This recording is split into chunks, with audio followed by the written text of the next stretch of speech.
This is where the fun begins.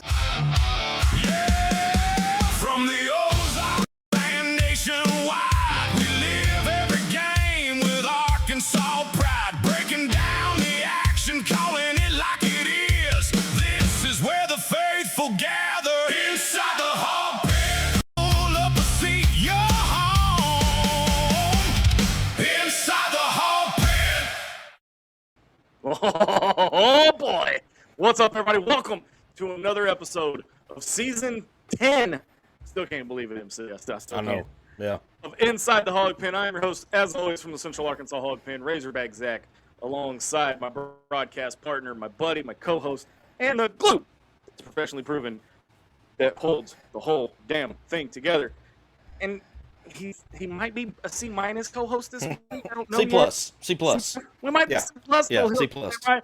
Marcus MC Carlton holding down from the NEA Hawg Pen. What's up, dude? Hey man, how's it going? Besides the fact that you're a little salty about a C plus. Hey, it's just it's been a C plus kind of day, and you know I got some things to say about that later on, but we won't spoil it right now. Oh no. And here's the thing: I was always a C student, so that's okay by me. I mean, look, you asked my mom; I was always a C student. But got to get into football. We are now halfway. I say halfway. We're 6 practices in to Ryan Silverfield's first fall camp, leading up to the September 5th kickoff against Northern Alabama. Yesterday, they put on full pads for the first time, so you know those pads were popping. They've got today off. They had today off. They'll return to practice tomorrow. They'll practice tomorrow, Friday, and Saturday. And Sunday, they'll have their first closed full scrimmage at 1 o'clock Sunday. MC, you and I were talking about this pre-show. There's really not been any kind of movement as far as the quarterback battle goes. None of the needle's been moved either way. You don't seem to believe that, though. No, and I may be, my tinfoil may be too tight on my head or something, but I don't know, man. From the little bit that has been out there, and I just don't see how it's not KJ's job to lose. And I think that most everybody knows that it's going to be his job, but they want to keep him humble and maybe not confident, but not too sure of himself, if that makes sense. Well, and so the reports coming out of camp is the coaching staff is deliberately rotating the first team reps, and I'm getting this from Hawg, Right. Best of Arkansas Sports plus 24/7 Sports and HawgSports.com. The coaching staff is deliberately rotating the first team reps rather than declaring a winner. The latest practice observations had A.J. Hill working with the first unit on Tuesday because, like I said, they've been altering opportunities. Right. But the outside observations continue to lean toward K.J. Jackson as the quarterback who is the more consistent during camp. And then one camp evaluator currently has Jackson ahead based on what he has just simply seen in practice. Mm-hmm. The important thing to caveat off of this is nobody's won the game yet. Nobody's won the start. Right. Yeah. And they're emphasizing more than just who throws the prettiest ball, because we talked about this last week. You know, you had guys like Steamboat. Oh, Cole Kelly. Cole Kelly, yes. Cole Kelly threw a beautiful ball. Couldn't complete a pass to save his life more than 20 yards. We're not going to talk about Ben Hicks or Stark Nickel. And I did that intentionally, by the way. You want to talk about Sparkle Starkle? Oh, you had to say it, didn't you? Here's what they're looking at. And I made some notes. Here's what they're looking at. Command of the offense, decision-making, accuracy, pocket management, communication, the ability to handle pressure, and the biggest one of all, consistency. Yeah. That's it. I mean, but here's the thing. You should always be looking at those. Well, and I'm sorry, but for me, that last one, the consistency, Yep. is the big one for me. So. Well, and here's my question, and I want us to kind of touch on it because I kind of hinted at it in pre-show. Are we watching a legitimate quarterback competition, or are we just watching the coaching staff make sure KJ earns the job? And that's that's the way I'm leaning right now. Like yeah. Here's the thing, and I don't remember which coach said it or what analyst said it or whatever, but if if you have two quarterbacks, you don't have any quarterbacks.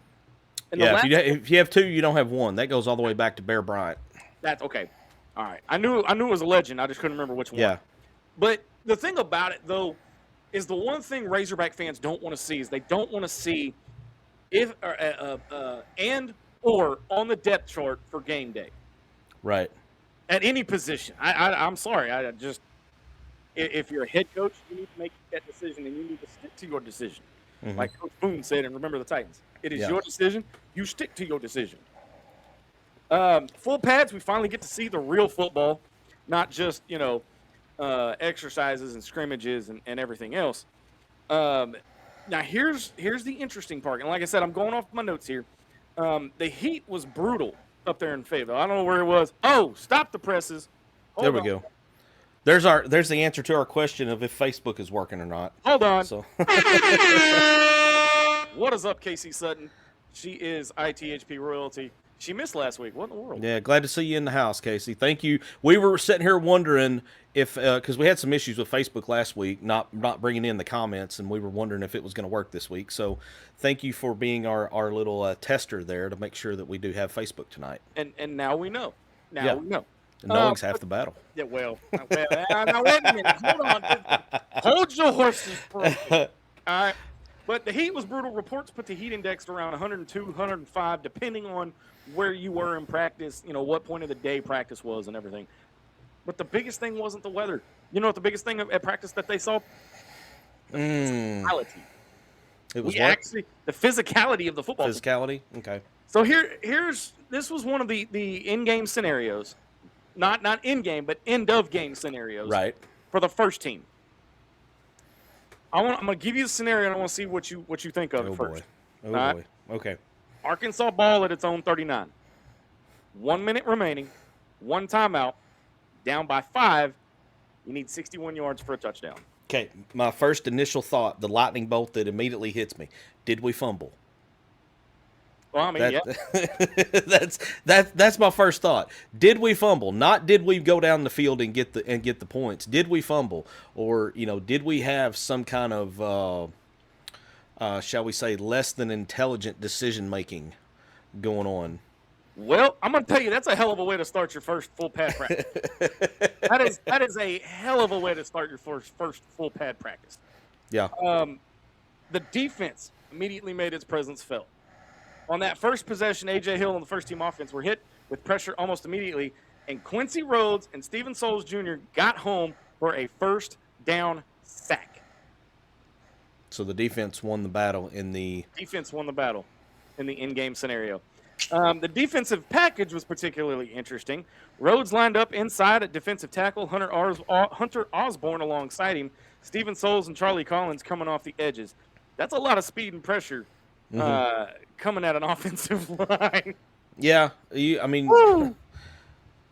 Quincy Rhodes is going to be one of those guys that I think he could literally line up anywhere on the line, and I think it'd be to their bit. I mean, here's my unprofessional, non-coaching opinion: don't put him in the same spot twice unless he's absolutely abusing somebody, But keep moving him around so they're constantly having to look for him on the line. Well, but I'm sure they've thought of that. It's just that's just my initial thought. I mean, he could be that vocal leader. Yeah. He could be, and we talked about it last week. He could be that leader on the defense, but here's the other thing, and I like the way that you had said, line him up anywhere, because if he's that dynamic of a player, the offense is going to be watching where he's going to be lined up at, while at the same time looking over here trying to make sure, okay, if he's here, where else are we missing? Where's the gap? Could open the door for somebody else, like a Charlie Collins or one of those other guys that you named off. I got a comment here from Eric, our boy Eric Jernigan. I got to go back to real quick in regards to the quarterback job. He says it's 100% KJ's job to lose. Everything about him screams starter for this team. I don't disagree with that. He, from the few videos and stuff that I've seen, we always wanted last year and also the year before to see the guy who was playing quarterback, Taylor Green, to be that vocal leader. And that was not his style. He may have been a leader, but he was not that voice that commanding, put your guys in check type of voice. And I get the vibe from KJ Jackson that he's more of that style. Well, okay, but at the same time, you're comparing Taylor Green. My biggest issue with him, and I bitched about it all season long. All season long. You're running 15, 20 yards backwards to gain 5 yards? You think he grew up playing Tecmo Bowl? Because that was what you did on Tecmo Bowl. I'm dating myself here, but before you threw the touchdown pass, you ran 20 yards backwards. Wait a minute. All right. Before you diss Tecmo Bowl. Oh, I'm not dissing it. I'm just saying that, Check this out. All right. So my buddy, I call him my brother. He's an Army brother of mine. If we stood side by side, you'd swear up and down we were brothers. He come up from Texas a couple weeks ago, and he brought this little console with him. And it's a regular Nintendo, Super Nintendo, and a Sega Genesis. All in one? Yeah, I've seen those. 900 games each. Do you know what game is on that console? Tecmo, yeah. Tecmo. You know what game is on my phone right now? They don't call it Tecmo Bowl, but it's the same thing. Yeah, because it's the same thing. It's the same Retro Bowl or whatever it's called. Yeah, Retro Bowl. That's it. Because I play it too, and I'm in my 8th season as Arkansas's head coach, and we've won 5 now. That's beyond the point. But no, and I'm going to tell you this too. Offensive line coach Jeff Myers, our new offensive line coach, was pissed that they got that first down sack. They want to, and again, this is something to watch. Arkansas wants to be physical up front on both sides of the ball. You're playing, you're playing big boy ball here, MC. Well, yeah, I mean, and if you look back to the last, several Arkansas teams, I mean, you can go all the way back to Nutt. The ones that were very physical on both lines were the ones that had the most success. I mean, even Petrino's teams on the offensive line, he had some dudes up there on that offensive line. Bielema tried to do it, and it just. I was going to disagree. Most success, okay, but at the same time, 7-6 at the Texas Bowl. Well, yeah, I'm not necessarily. I'm just saying the ones that have the success. But that was the year you had the biggest line of college football and couldn't do it, and couldn't do anything about it. We got another quarterback comment here. Jonathan Parker in the house. All right, I saw D-Mad. What's up, D-Mad? Yeah. AJ Hill. Hill's throwing motion is still a little too long. Could be a bad thing if the line can't hold their blocks for very long. That's true because I have seen a little bit of him, and he kind of has that. Remember how Tebow kind of had to wind up when he would throw the ball? It's not the Tebow wind up, but it's similar to that. That's what it made me think of. I don't know when I saw it. I don't know if we can handle that in this day and age of football. Well, it's possible. Don't get me wrong, it's possible. Yeah, but at the same we're time, we're not going to have. I mean, I think Jonathan's spot on there because we're going to have somebody that can get rid of the ball quick. That's the whole thing with this offense is trying to get the ball out quick, whether it's on a handoff or from the shotgun snap or a one-step drop, whatever it may be. I don't know. I didn't watch a lot of Memphis last year. I watched one Memphis game last year, so I just know that he likes a high-octane offense and likes to get the ball in the hands of his playmakers very quickly. So here's the other thing. What's up, Chris Shaw? What's up, man? Hockey dude now. He's no longer football. He's hockey now. Yeah. He's a hockey ref. Weird Really? talking about Chris being a hockey ref. Probably the number 2 storyline behind the quarterback battle would be what, MC? Behind the quarterback? Behind the quarterback battle. Are you talking about in general or from my perspective? Just in your opinion and what you think it would be behind the quarterback battle. Ooh, probably the line. You are correct, my friend. Okay. And because it's still being evaluated. But here's the interesting thing about the practice tomorrow is that different position groups, from what I've understood, and you can probably correct me on this because you've been in media longer than I have, and I mean real media, not amateur. This is real media. Well, we're above a C+ here, so we're good. I don't know yet. The season is still pretty I'd still put us at an A. Come see me in October. Yeah. Which, by the way, big announcement for the month of October. Practice 7 tomorrow. Different position groups are given the opportunity or by the media to kind of view their practice and their routines and everything else. Offensive players are among the group schedules for media viewing tomorrow. Interesting. So here's what we're looking for, and this is kind of some of the things that I came up with as far as what I'd be looking for if I was up there watching practice and everything. Who is taking first-team reps? First off, I want to know who's kind of been taking those first-team reps, who's stepping up. Who is the center position settling in? Because we're breaking in another center this year. Are the tackles solidifying? You know, we've got a whole brand-new offensive line, brand new across the board. Who's emerging as that sixth man? Can they protect the quarterback? And can they establish, and this is the big one for me because we had this problem last year, can they establish a run game, a legitimate, solid run game where we're not getting knocked back 5-6 yards behind the line of scrimmage? We're actually gaining positive yards. And I think that goes back to your line because I think we have several weapons at running back that we've got some depth there. Braylon Russell, Sutton Smith going to be coming over from Memphis. I think that I think I don't know that he's going to be the guy, but I think that difference in styles between he and Braylon Russell, kind of a thunder and lightning kind of deal, and I think those two together, they could give you. If you could get somewhere between, 120 to 150 combined from those two guys, I think you're in pretty good shape there. And then I'm big on the freshman T.J. Hodges. I still think he can contribute. He may not have but about 300 or maybe 400 yards on the year, but I think he's going to contribute at some key moments. So not everybody is new on the offensive line. So here's the projected starting five. That we're going into fall camp for that offensive line. At left tackle, Bryant Williams. He's a transfer from Louisiana. Malachi Breland, left guard, transfer from Memphis. And then right tackle is still in flux. They don't have anybody. That's a good way to put it. It's in flux. Your two returning starters would be Cade Kittler at center and then Kobe Branham at right guard.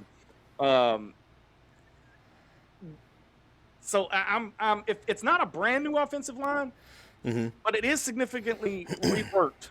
And Arkansas returns two important starters in the middle. Man, relying on the portal to replace the entire interior.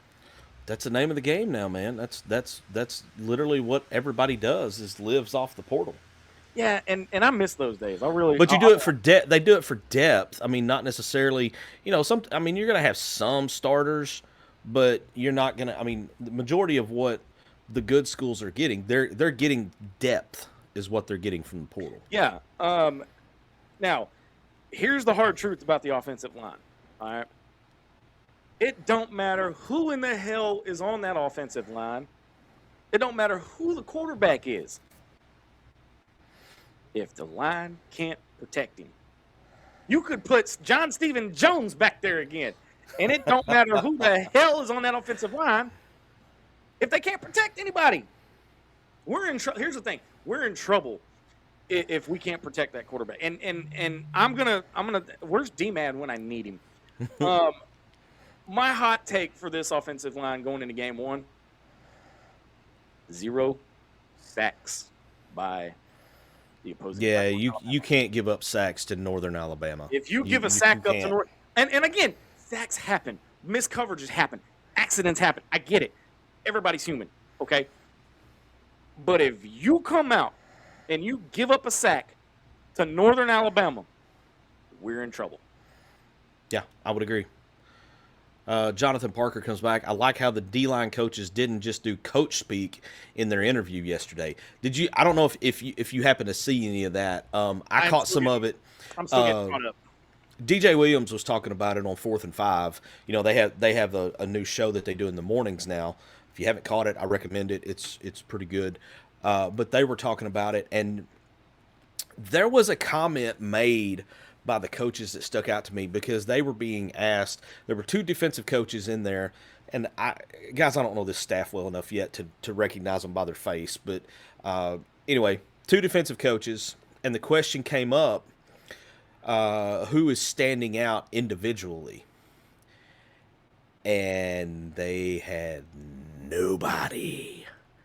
I like They that, though. they did not mention any names, and it was, as one the first guy to speak. He made a comment about how he's like, well, he's like there were a few guys that kind of come to mind that did some good things. He said, but I still feel like we need to get better. And then they asked the other coach the same question, and he was a little more blunt about it. He was just like, no, I didn't really see anybody that stuck out. I need to go back and look at the film again before. He said, but just off the top of my head, nobody stuck out. Okay, that is not a red flag for me. That is like a bat signal red siren that nobody's making a play at some point. And I get wanting to go back and look at the film and look at it, because you look at that in a different way than you do when you're standing there live. I get it. Totally get that.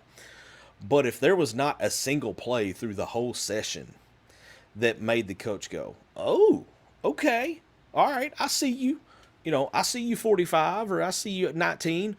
There was nothing like that. I mean, that's a little concerning.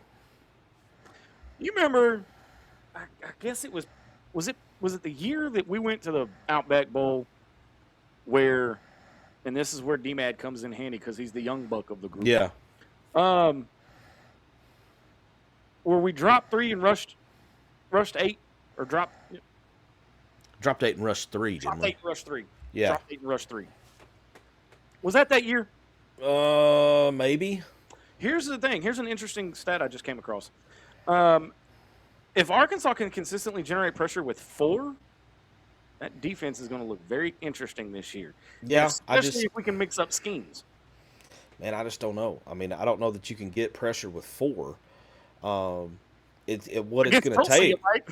It's going to take, because Quincy Rhodes is going to draw a double team.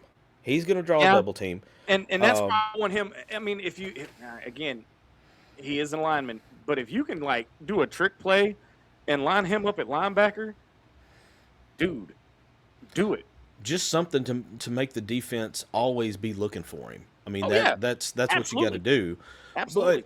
But you've got to have some of these other guys, and I hate to say this because it's very much coach speak, but you got to have some of these other guys step up when you see that going into the game, Quincy Rhodes is going to pick up a double team. So you've got to find a way to beat your guy one-on-one and make something happen. I mean, these other guys, if they can make their guys miss, they should be able to eat on defense, because Absolutely. Rhodes is going to draw a double team. There's no question about that. When it comes to the second, how much time we got before break? When it comes to the secondary, though, the secondary was one of my favorite things when I went back and watched the spring game highlights and everything. And again, everybody, I'm not judging this on spring game, okay? But again, with this brand new regime, with this brand new team and everything, that's all we had to go on. Kamori House. I want you to remember that name. Okay. During the season, he's been making a lot of waves in the secondary. Okay. He's got a legit opportunity to become part of a big part of this defense and a leader within this defense. So if you can have a leader at every level, on the line, on the linebackers, and then no, Trevor, you cannot drink the Kool-Aid yet, and I'm going to explain why. Unless it's basketball. He's been trying to drink the Kool-Aid as a Cowboy fan and as a Razorback football fan all week long, and I keep telling him, I keep slapping the bottle out of his hand. But our secondary is actually looking rather tough. But like I said, if you can have the vocal leader on every level, bro, I don't think Arkansas's ever had that, where they've had one vocal leader on each level of the defense, and the linebackers and the secondary. Not at the same time. Not at the same time. Because you might have had, that defense that had Drew Sanders and Hayden Henry and you had Bumper Pool. Yeah, Bumper Pool. Yeah, and I'm trying. Some of those guys are running together. I don't think all those guys played together. But it's kind of running together. But Bumper Pool was definitely one. I think Grant Morgan and Hayden Henry were definitely those guys. Now, back in the day, in the nut years, yeah, you had guys like who's the big one on the defensive line? Jamal Anderson. Yeah, Jamal Anderson. You had the guys like Tony Boyd, Jamal Anderson, Batman Carroll. You can even throw Kenny Hamlin in there. You Yeah, had Hamlin. Yeah, definitely got to throw Hamlin in there. Djibouti in there. You can throw oh come on, Kenoi Kennedy back there. Yeah. You know, those were your leaders at every level. But we haven't had that in so long. Nobody remembers. No, I did. Why did you give him permission? Why? Why? I said basketball Kool-Aid. Well, Basketball Kool-Aid, A whole absolutely. nother level. Yeah, basketball Kool-Aid, man, it never stops flowing. Quincy Rhodes is going to get to Myles Garrett treatment where he has a tight end following him across the field. You agree or disagree with that? I mean, I can see it. I could see that. Yeah, Trevor's got a good 3 here. Yeah. Hudson Clark, Hud Island, Bumper Pool, and Grant when he was Morgan. focused and wasn't getting burnt. Man, he was, that dude was kind of he was an all or nothing kind of dude. You know, Storybook Arkansas, man. He was good with the good and bad with the bad, man. Storybook Arkansas. But I saw he's on somebody's roster right now, mini camp, I think, getting a look. I saw that somewhere. That's good. That's good. It's good. What the hell were they thinking? And it's not Arena League and it's not Canadian football. It's like actual NFL. NFL. Wow. Okay. I'm gonna talk about the running game for a minute because there's 2 questions I have. Can Arkansas run the football when the defense knows they're running it? Mm-hmm. You know, because we've all come out. For years, Arkansas was a run-first offense. We had the big 3: D-Mac, Felix Jones, Peyton Hillis. You knew we were going to run it at some point, and we were going to run it down your throat. And I'm not talking about can they run, 6 yards. Right. I'm talking, can they line up against a Georgia, a Texas, an LSU, an Ole Miss, and actually move somebody out of the way and get the running game going? Because that was our biggest problem. Yeah, it was a big. All right, thank you. Nothing like live TV getting a little snack brought to me. So. Oh, was that our new producer? Yeah. Yeah. Hey, how big was that cookie, bro? Throw that thing back up there. Good God. So here's my hand. So I mean, yeah, it's. All right, so I got about 2.5 hours. Can you save me like 2 or 3? I can be there in like 2 hours. But the first scrimmage on Sunday should be able to answer both of those questions. Matt Hart, dude, from our brother show over at Hawg HQ, he says, "Hey fellas, Flowers, Straight, and whoever else." Yeah. That's another one. Trey Flowers, Martell Straight, and there was another one on that one. Oh, who was the? There was another guy. Darius Philon. Yeah, Philon. That's what I was trying to think of. That ended up going pro and having a decent little career, made decent amount of money. I want to go back to touch something on that running game you were talking about. Trevor says, looks like we got the O-line for this year for a good run. What I was going to point out on the running game, we had a lot of times last year where we would get in a situation where it was 100% a running situation, and you've got to get 2 yards, and we couldn't get it. Nope. And you've got to be able to get that. Well, I mean, that could be a number of things. You'd have to take it play by play and break it down. Did all the offensive linemen hit their assignment? Did the running back hit the hole correctly? Was the handoff clean? I remember a couple times last year where we didn't have clean exchange between quarterback and running back, and that split second is the difference at the SEC level. You can't. Everything's got to be precise, and it's like Trevor says, just hold on to the ball. I mean, just hold on to the ball. And you and I talked about it in episode 1. Sound fundamental football, we'd have had an 8-4 season last year. Yeah, I mean, we've fundamental football, we've pointed it out with the numbers. I mean, that and we backed it up and everything. Yeah. The biggest question I've got, wrapping up before we go to break, and we'll talk more football and even a little basketball on the other side of the break. If you had to pick Arkansas' starting quarterback right now, who would you pick? Oh, Jackson. Jackson or Hill? Jackson. Okay. 100%. My next question is an overall team question. Okay. What do you need to see in the first scrimmage Sunday before you're willing to believe this team is actually different? And again, remember last week we talked about not looking at the scoreboard first and judging where this team is at. Right. Okay, because the wins are going to come when the culture changes. So I'll even throw it out there to the fans that are watching and listening right now, and y'all can comment in the live fan feedback. What do you need to see in the first scrimmage Sunday before you're willing to believe this team is actually different? Me, accountability. I want to see consistency. I want to see toughness. Okay? One of the things we touched on last week that we're going to be watching, body language. Mm-hmm. Okay? I want to see how they are in in-game scenarios. Are they taking this stuff seriously? I was about to say the early word. But my biggest takeaway right now as we're headed into break, MC, we're finally getting past new coach, new system stuff, and we're actually starting to see the team develop. I hope. And I put that in hard, big, bold quotations. I hope. It don't need to be all in. It needs to be I hope. All right. Hope is a dangerous thing, Andy. They're working on yeah. They're working full pads, end of game situations, real pressure packages, real trench work, and real physicality. I've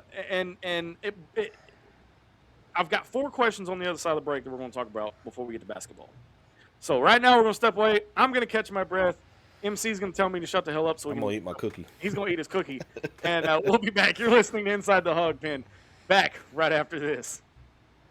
Attention Razorback fans and local businesses. Are you ready to reach the most passionate Arkansas sports fans out there? Introducing Inside the Hog Pen, not your normal Razorback talk show. We're fans first and don't try to hide it. No agendas, no propaganda. At Inside the Hog Pen, we call it like we see it. And now we're looking for sponsors to join the team. This is your chance to put your brand in front of thousands of loyal Razorback fans who live and breathe Arkansas sports. From small businesses to major brands, we have sponsorship packages tailored just for you. So let's grow together and make Inside the Hog Pen bigger and better. Don't miss out. Call 501-416-4331 or email us today at insidethehogpen@gmail.com and become a proud sponsor of Inside the Hog Pen.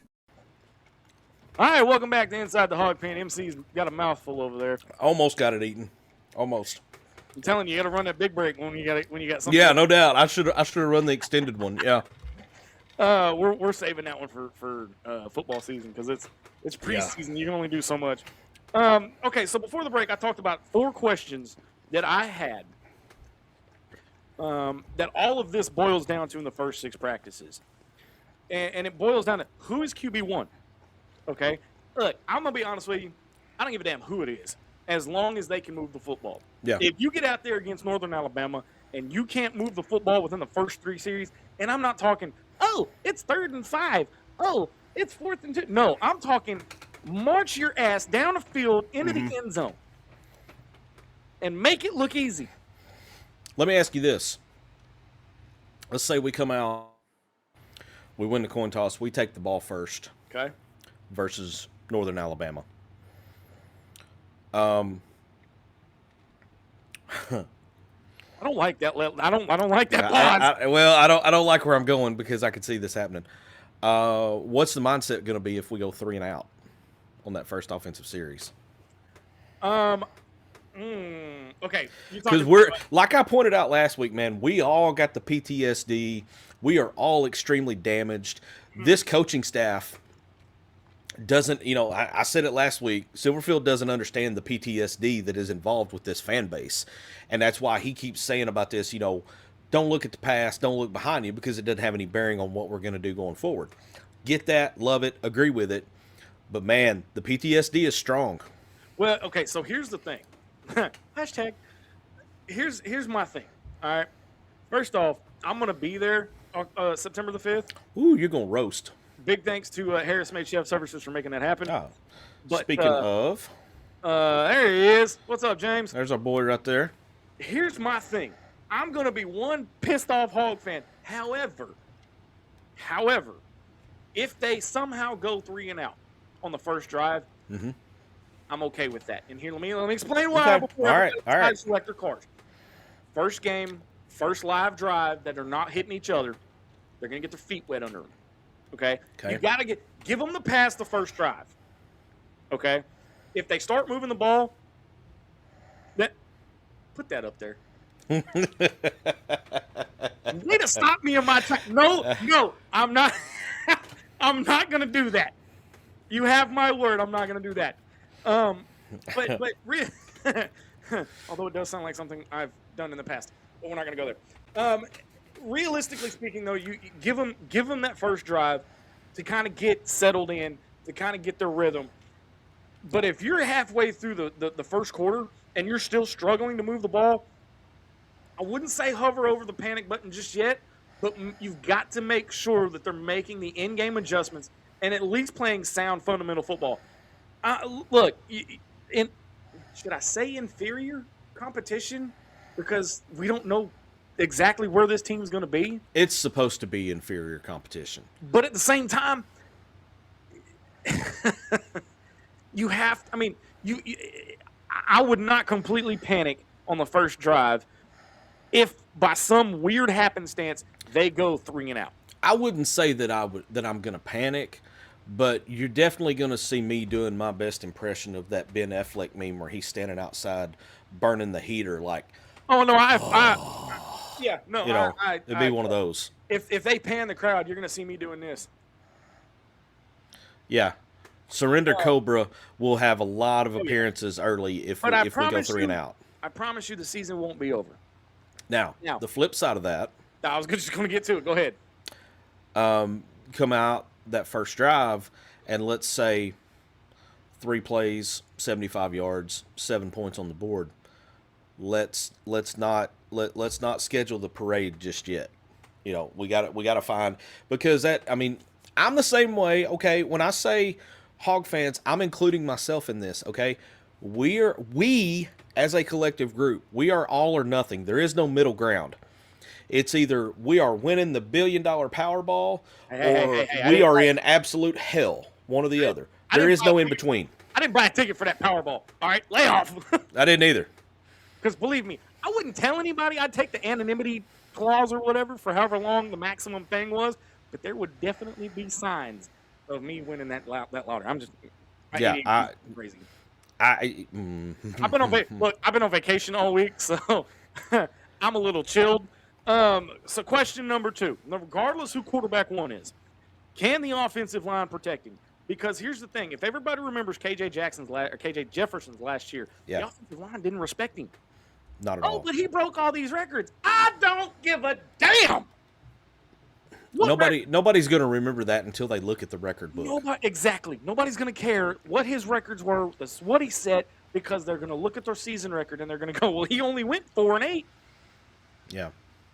But the bottom line is you've got to earn the respect of your offensive line. That is primary number 1, is you have to earn the respect of your offensive line. No question. I have not seen that, and that dude needs to put his foot in his mouth. Oh. Time out. Not Dylan, the coach. Yeah, I know. But that was AI generated. Oh, was it? Okay. That coach did not say those comments. It was AI generated. It was a damn good AI. Did he come out and refute it?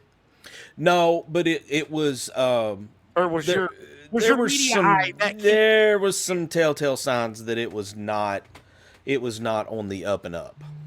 Okay. Fair enough. It's, it was funny. I mean, I thought it was funny, and it was, the what's really bad is he didn't really say anything that made me mad. I was just kind of like, See, that's the thing.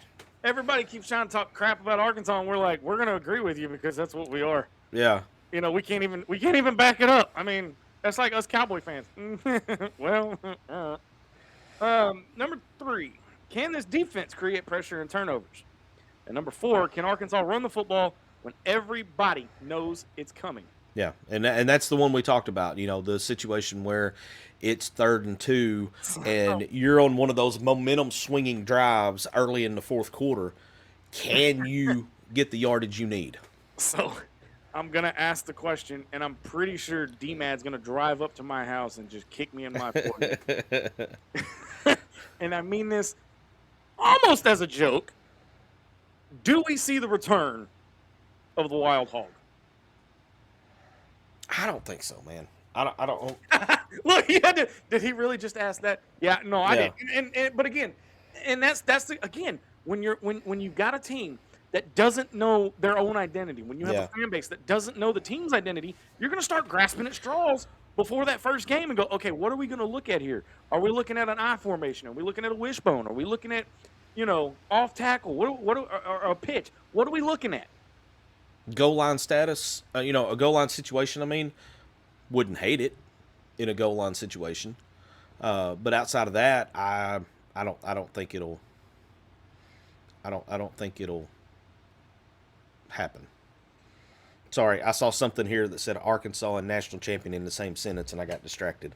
So, Where in the hell did you see that at? well, it was talking basketball. So, there you go. Okay. All right. So do you want to take one more break?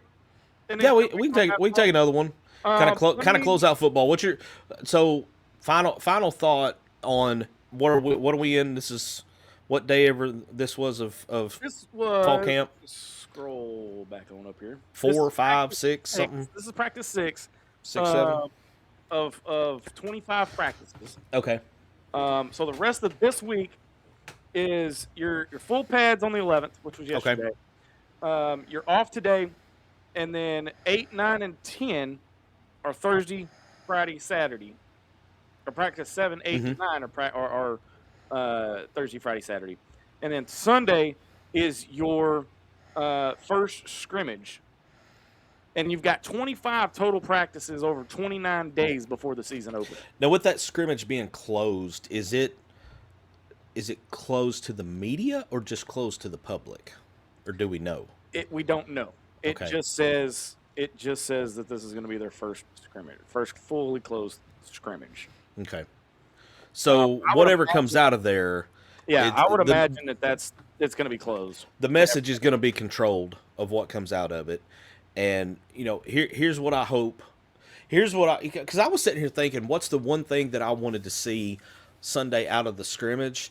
And I'll be honest with you, man, I couldn't really come up with anything. So I go back to the old standby of like, let's just get through it and not get anybody hurt. Let's not get any key piece. Let's keep everybody healthy. Yeah. Our boy Justin Ashmore says, I really like this Antonio Jordan hype. Warren Boy going to flex. And then D-Mad says, hear me out. We run the flex bone with Sutton Smith as the wingback and Braylon Russell as a fullback. I don't hate that idea. I don't. I mean, again, I don't care if it works. I don't hate that idea.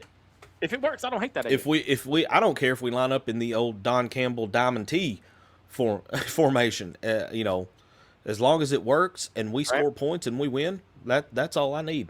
So I'm going to wrap this segment up with a pretty fun with one last thing. All right. We're not asking the fans to believe in a 10-win season. That's not how we do things over here. All right? In August, anyway. Mm-hmm.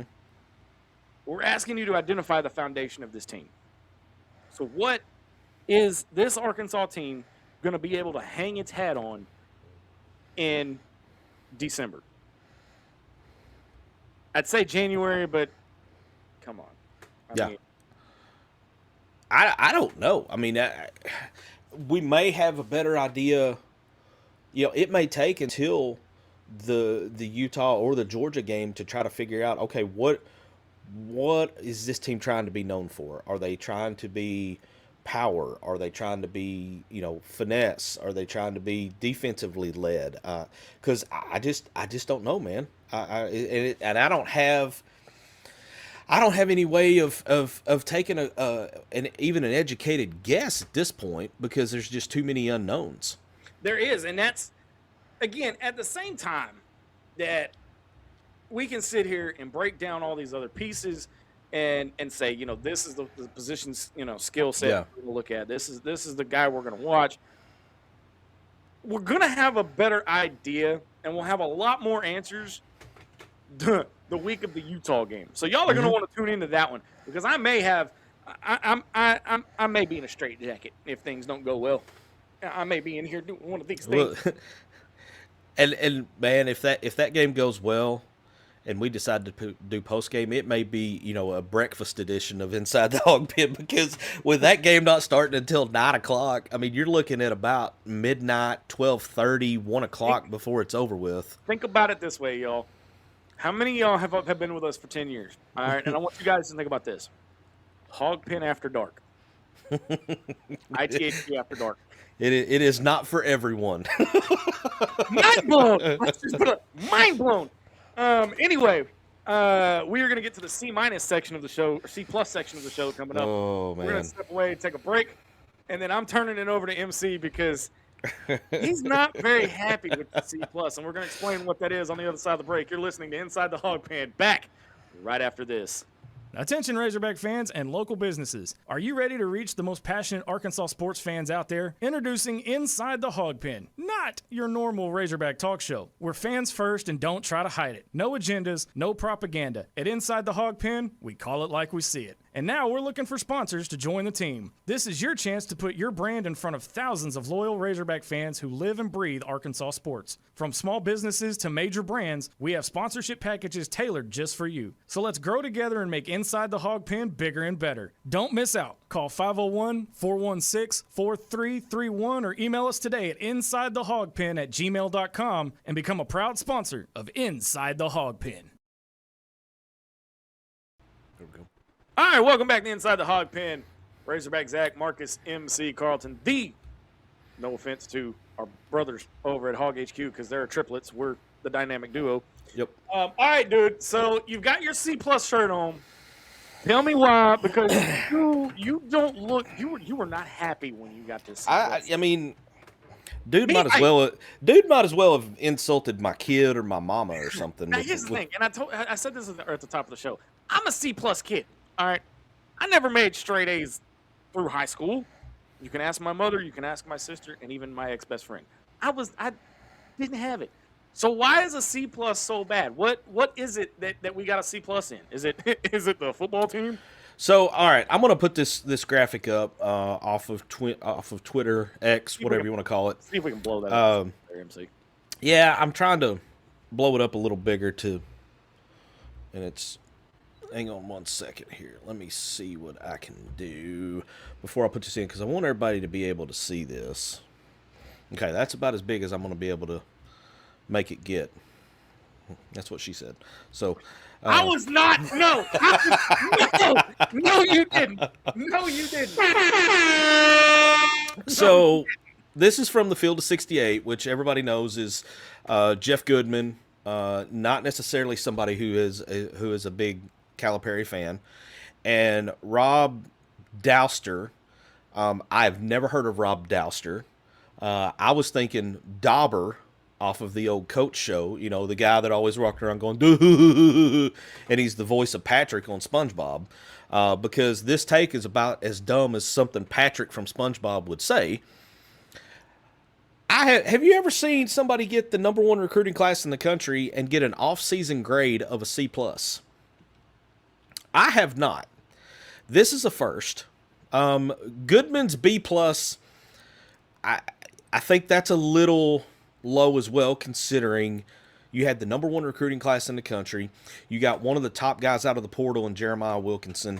And then you've also got Micah Murin coming in as well.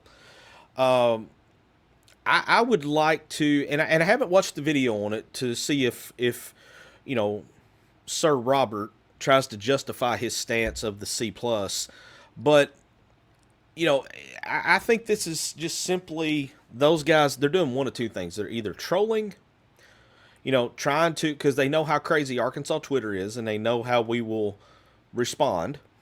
Right. Or they are just really that biased against Cal. And I mean, I think it could be either one. But I have never seen anybody sign the 5 stars that we signed, get the #1 recruiting class in the country, and then get a rating, an off-season grade of a C+. So, you know, so the one player. Okay, so you mentioned the one player that didn't get to play down in the Bahamas. Is there any more update on him? I have not seen anything else on it. It is you know, the last thing I saw was that it was like an international passport type issue. Yeah, Trevor, that's you know. That was just I couldn't pass that up, man. Couldn't pass it up. Save it for the Utah game. So, I would like to hear some justification, but I couldn't watch the video earlier today because, I didn't need to just randomly yell, "Oh, you are so full of," at work while I was watching this video. So I haven't watched it to see if he justifies himself. Everybody knows Jeff Goodman in the history with Cal there. Not surprised that Goodman would give the Okay. B plus. Wait a minute though, because I kind of want to just play devil's advocate for just a second. Yeah. We know Goodman doesn't like Cal. All right. Right. Not a lot of people like Cal in the media, apparently. Mm-hmm. But, and again, I'm devil's advocate. Nobody come after me. When you think he's taking into account, maybe, and he may be trolling, but do you think he's taking into account the fact that we can't get over the hump of the Sweet 16? It's only been 2 years. And well, yeah, and this is year 3. But at the same time, and another question I would have is, Old man brain hit you there? yeah, I had it. I got it written down. I'm sitting here reading it. And I'm like, I forgot how to read for a minute. Do you think he's taking into account the age? Because the average age of this team is like 18 years, 7 months. I would imagine that's probably part of it. Yes. Because in this generation, and everybody knows Cal's one and dones. Yeah. In this generation of play now, where you can go, and this is where D-Man came into play last season when we'd have these things. Mhm. But do you think he's taking a lot of things into account, MC, because you're the basketball guy? Right. Is he taking the youth into account, and the fact that, once again, the same argument we have with the football team, that we don't know what this team is capable of? I mean, we do, because look what they did down in Muhammad. Well, we do have at least some kind of working knowledge on this team. We don't have that on football, but we do, and granted, now they were playing some teams that, probably went in and had beer and cigarettes at halftime because it's like the old man beer league teime. So I'm not saying this was. What the hell was in that damn cookie? Y'all see that after he ate that cookie, the jokes came out, didn't it? I mean, but even with this team being so young, I mean, you look last year. We were young last year. Acuff, was SEC Player of the Year, all everything. The biggest question I have is, can he get? And 18 years, 7 months, big whoop. Mm-hmm. But my biggest question going into the season, and what exhibition start? Early November, late October. It'll be mid-October, I think, okay. and we've got some exhibition game news as well. That a couple games have been finalized. Make sure my old man brain didn't hit. Can Calipari get this team mature enough to take on SEC level talent? I think so. Oh yeah. Okay. I mean, if he can get. You think about some of these guys that Cal has coached in the past, even when he was at his previous stop up there in Blue Ball land. You think about some of the egos that he had to work with these players, and he was able to get them to all buy in for the one team, whatever, however you want to put that together. He did it last year too with Acuff and Malik Thomas and Billy, even, and some of these other guys, got them all to have the one mission in head. I mean, I don't think you're going to have any trouble getting these guys to play together for SEC ball. The youth thing might be a factor. It might not. I mean, the one thing that came to my mind that he might be taking into consideration here, and again, I haven't watched his video because I honestly just don't want to give him the click. That's what he wants. He wants the clicks, and I'm not going to give it to him. The one piece that I wanted to see added, we got some size, but we don't have a big guy, like a big, dirty, evil, nasty post player. Okay, we've got 4 7-footers, but they're all very athletic based, very versatile. They're not a back to the basket guy that you throw it to him, he's going to make a pivot move or two and then either dunk it on your head, get fouled, or both. We've got the size, but it's all guys that play facing the basket rather than their back to the basket. So maybe that's, because that's what was missing last year off the team, is that we didn't have the size, we didn't have the physicality. Well, from what I saw in the Bahamas, physicality part, that box has been checked, because when the games got physical, these dudes thrived on it and was like, okay, bring it, give me what you got.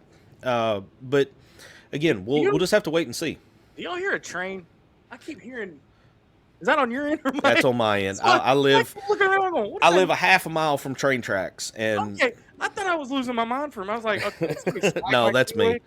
I mean, I'm over here going, I'm hearing noises and I don't know where they're coming from. Speaks to how good my microphone is. So, right? Yeah. But okay. yeah, this whole thing with Rob Doster, he's got to be trolling, man. He's got to be. He's got. Even Trevor said, or where did it go? Dylan says. He's grading on a curve. He has to make up for Kentucky's F-. Yeah, there was a comment here that I wanted to go back to. Let me find it real quick here. JP's down in the comments going, "You good, Zach? You hearing voices, dude? I'm hearing." Look, okay. I thought there was. Look, I ghosts live in my house, dude. I'm not even kidding you. Trevor Kaiser, he asked me, MC, what is your opinion on us not being able to schedule any non-conference basketball games?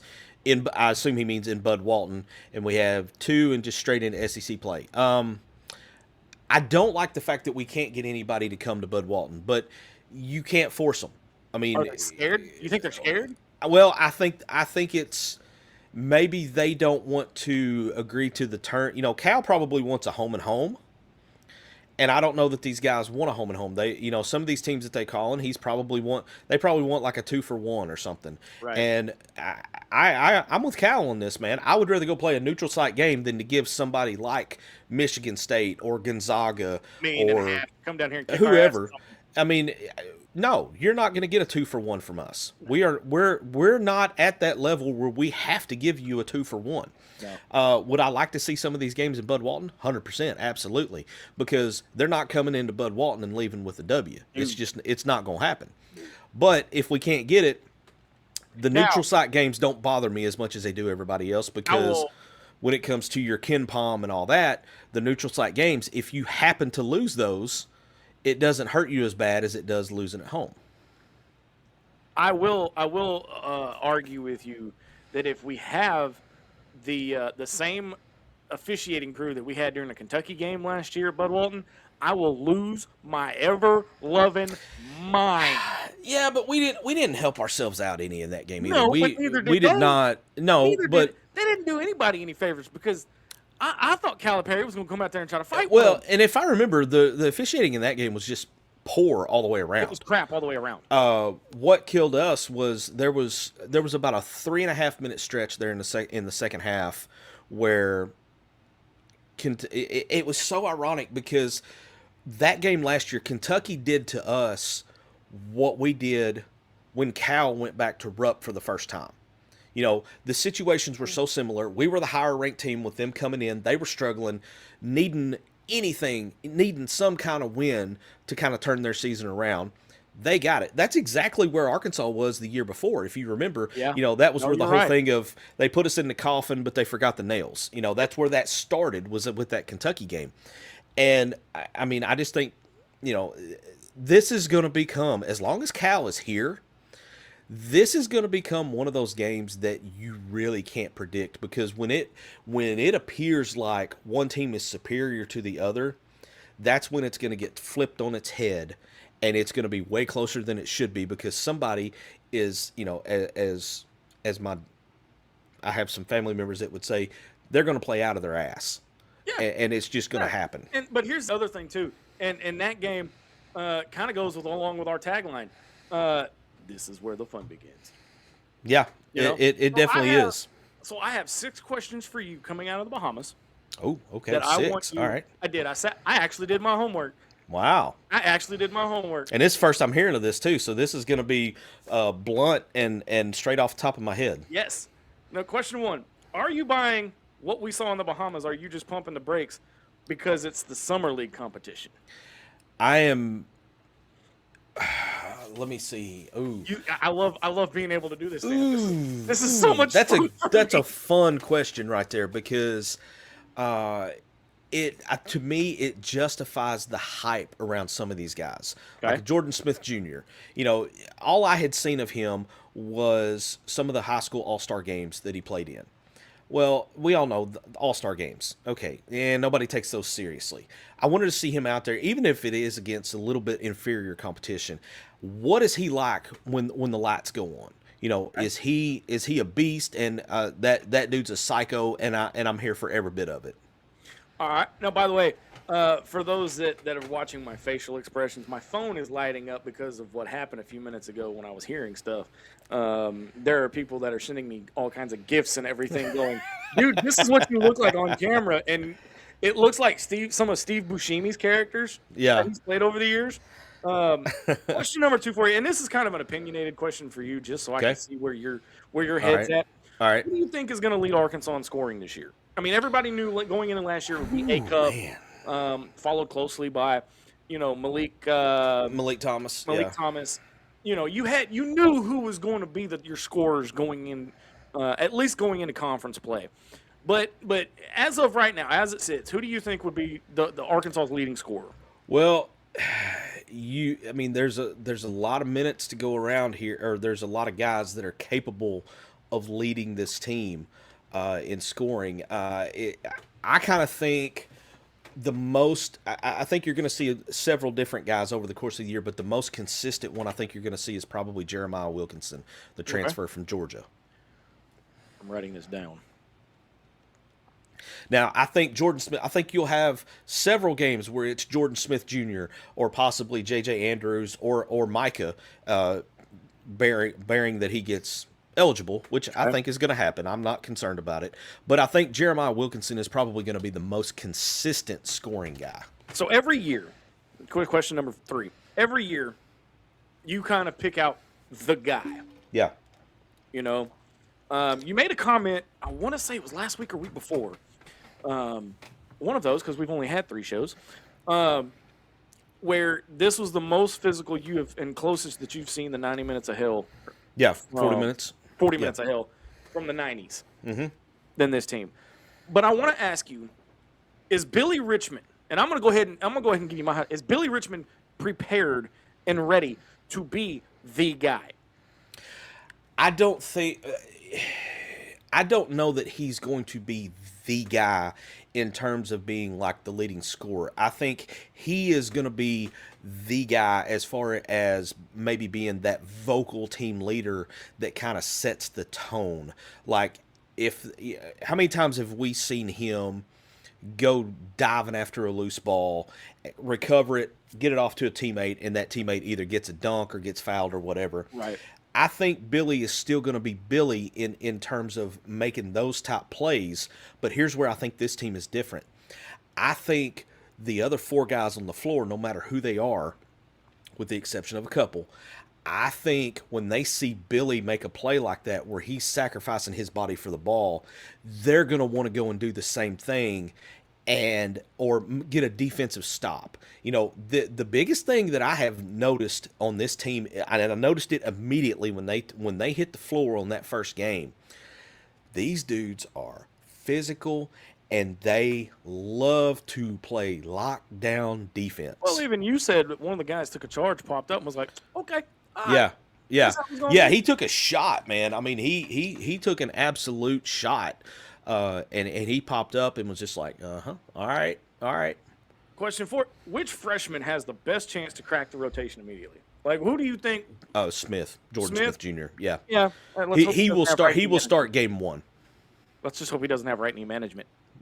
No, that's a different Smith. This guy, I think this guy is gonna. I think he's gonna have the mindset that Acuff had. Acuff being a boot all week and then go down to Alabama and score 49. Jordan Smith Jr. may not score 49, but I think he's going to have to be on his deathbed to keep him out of a game. Is the ridiculous amount of size actually going to translate into rebounding and defense this year? Because that was my biggest problem in years past. Is get the ball, get the offensive boards, get the defensive board, play some defense. Because, like you had said, when these teams get physical with us, we back down, we cower. So and you mentioned it a few minutes ago about them wanting to play physical basketball. That's good, but that's against inferior talent. It is, but physicality is one of those things. You know, you always hear that in basketball. You always hear, even if your shots are not falling, that defense travels. Okay, defense travels. Physicality travels.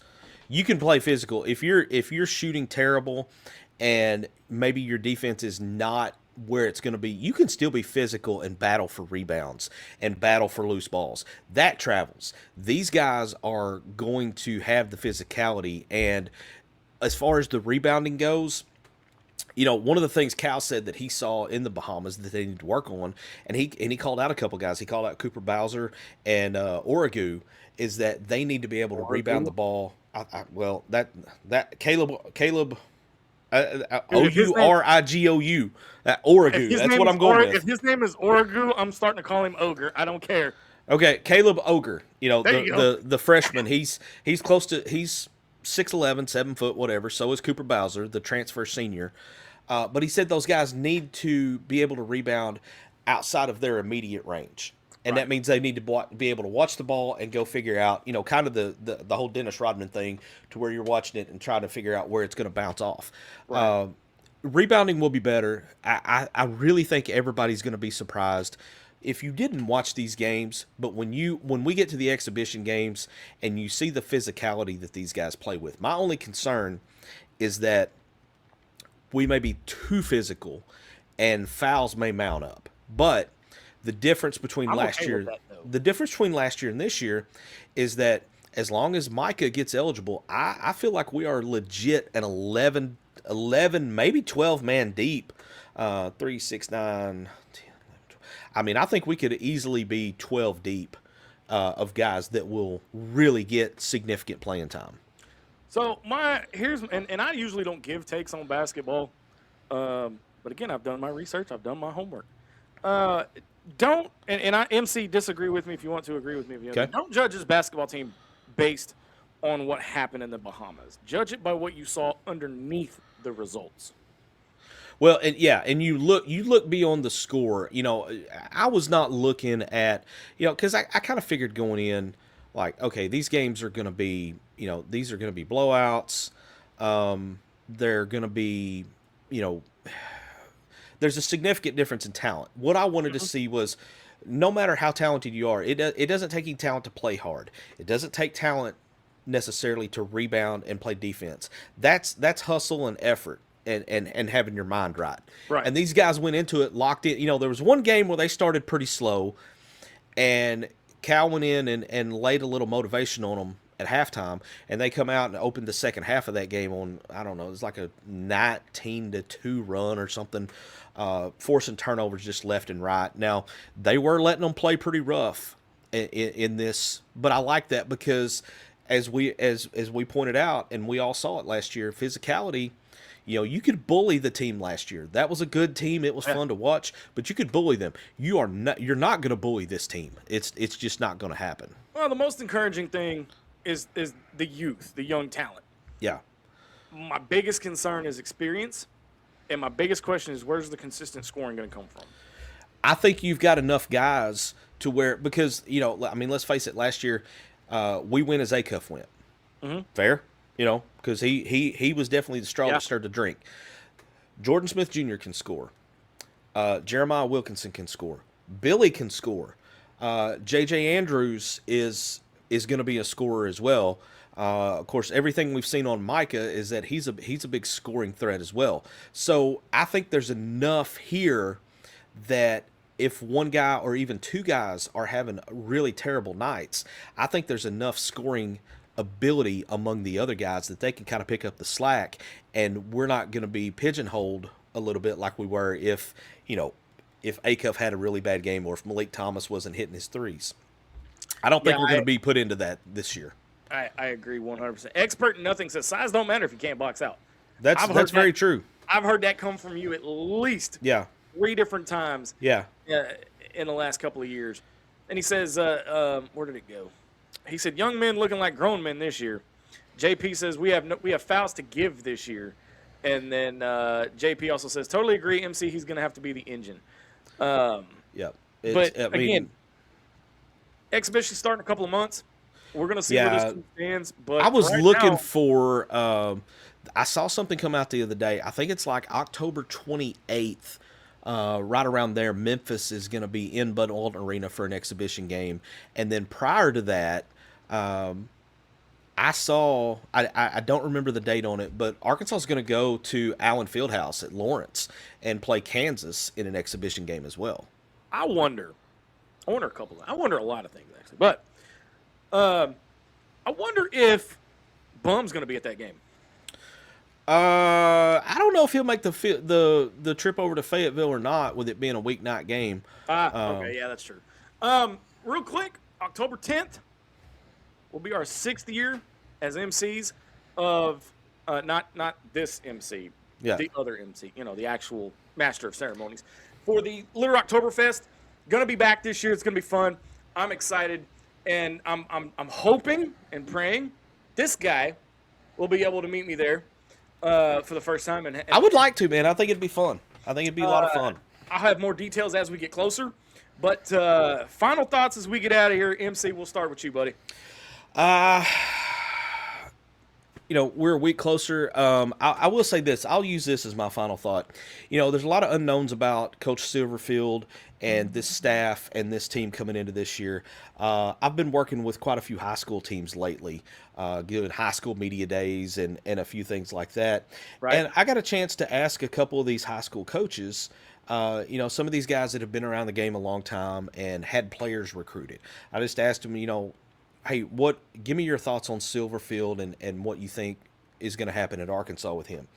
One guy that I highly respect, been in the game, he's a career coach. He's probably been a coach he's got to be closing in on 20 years now. Different stops around the area. This is a sitting head coach in Northeast Arkansas. And I just asked him, and he said, I love the guy. He recruited some of my kids when he was at Memphis, and he's as solid as they come. He's not a guy that's a car salesman or the type that just goes to win the interview. He said he's just a consistent, fair football guy. So to me, that tells me a lot, because these high school coaches, they see these guys come in and recruit. And a lot of times I'm sure it is like a big sales pitch, and they're trying to, be the car salesman, as he said. Right. But he hit that a couple different times, and he said, he's solid, he's legit. What you see is what you get with him. And he wasn't the only one to tell me that, but that was the one that I had in text. The others were some in-person conversations, but that's the one I had in text. So, again, I go back. Let's wipe out the PTSD as much as we can. Let's not compare this guy to Chad Morris or whoever else. Almost got me on that one. But you're right. You're right. Let's bulk erase the brain. Get the little pen device from Men in Black. Put it out here. Wipe the brain. Let's give him a fresh shot. You ever seen the movie? Justin Long, Accepted. I have not. I have not seen that one. What is wrong with you? Well, I'm an old fart. Okay, so this is not going to make any sense to you, but for anybody that has seen the movie Accepted, they build a make-believe college out of an old insane asylum. Well, in this asylum, they still have some of the mental stuff that they do, and like the little pads that you put on your temples that shock you. Okay. Put them up to your temples, plomp, all right, and shock your brain. But no, does that change your opinion of Silverfield at all? I was trying to be as neutral on the guy as I could be and give him a fair shot. But to hear this from a high school coach that I deeply respect and somebody that I feel like really knows his craft and knows a solid coach when he sees one versus a snake oil salesman, it gives me a little more. We'll go back to this word used earlier. It gives me a little more hope for the future. Maybe not this season right here, but Rome wasn't built in a day. So let's lay the foundation. Let's get a good foundation down this year. Build on it. No, I agree. Final thought. Boy, I don't have one. Look, football's right around the corner. I like what I've seen so far. I've still got a lot of questions. But like I said, new regime. I will say, if you guys don't mind saying a little positive thought, a little prayer from my daughter. She lost her grandfather earlier this week, and so she's gonna be she taking it a little hard, but she making it through. She started her junior year, MC. I have a junior Dang. in high school now. Oh, my goodness. Wow. She's as smart as a whip, though. I'm telling you. But outside of that, I hope everybody has a great rest of the week. We're going to be back here next Wednesday, 8 p.m., for another edition of Inside the Hog Pen. For Marcus MC Carlton holding it down in the NEA, I'm Razorback Zach here from the Central Arkansas Hog Pen. You have been listening to an all-new episode of Inside the Hog Pen. Until next time, so long, everybody.